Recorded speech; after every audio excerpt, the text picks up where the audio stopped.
With Doubtnut, get instant video solutions to all your maths, physics, chemistry, and biology doubts. Just click the image of the question, crop the question, and get instant video solution. Download Doubtnut app today. Hello, we are given with the question, and the question says a beaker containing liquid is placed on table, right? So a beaker containing liquid is placed on table, right? So what we can say is that let's say this is the beaker, right?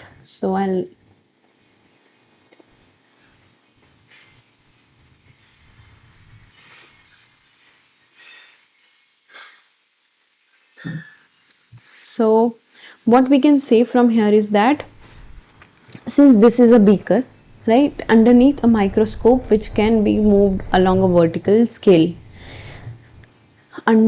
So here is a microscope from where we can see through the liquid onto a mark on the table when the reading on the scale is A. So there is a mark on the table, right? So it is next focused on the upper surface of the liquid and the reading is B. So when it focuses through the liquid onto the mark on the table, like directly on the table, it is seen that it is A. But when it sees next focused on the upper surface of the liquid, so let's say this is the liquid, right? So when it focuses somewhere here, right, so it is B, right?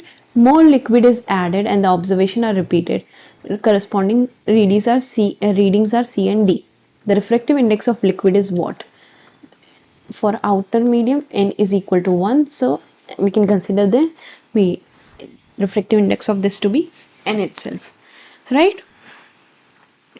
So the real depth, since when we measure this turns out to be A, this turns out to B. When we add more amount of liquid, this point itself makes a reading, right, that is C and D later on, right, here somewhere. So what we can say is that the height, the depth seen in first case is n into B minus A, right?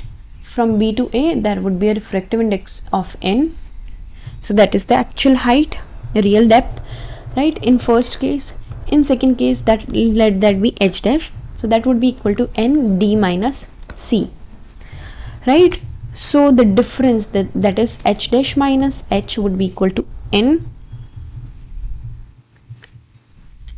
right? So in the real depth is given by when the liquid is added, right? So the change, that is h dash minus h, could be written as n into d minus c minus n into b minus a, which should be equal to d minus b, right? The change in this distance, right? So what we can say is that n would be equal to, when we find that, so n first of all we will expand this, d minus c minus b plus a would be equal to d minus b, right? So what we can say is that n would be equal to d minus b by d minus c minus b plus a, right? So our answer would be option d minus c minus b plus a, that is option A is the correct answer. Thank you. For class 6 to 12, IIT JEE and NEET level. Trusted by more than 5 crore students. Download Doubtnut app today.